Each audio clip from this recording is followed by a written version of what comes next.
तो फ्रेंड्स, मेरा आ गया है नॉर्ड वन प्लस, जो मैंने ब्लू कलर में मंगाया है।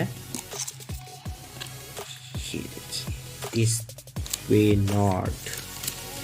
ओके, इसको ओपन कर लेते हैं। वैसे मैंने अभी ओपन करके देख लिया है थोड़ा सा, क्योंकि मुझे डाउट था कि कहीं फ्रॉड और ना कर दे अमेज़ॉन वाले, इसलिए ओके।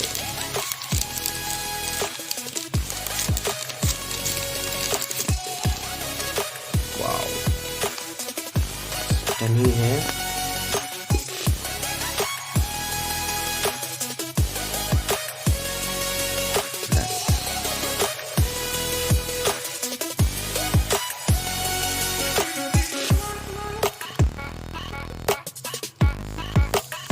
और इसके साथ मुझे मिला है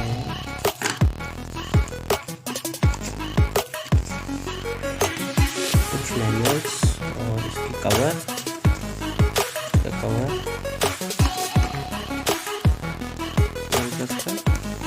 एंड वन चार्जर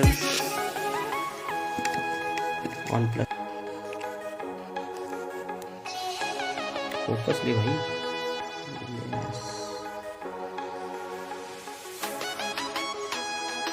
और ये चार्जर।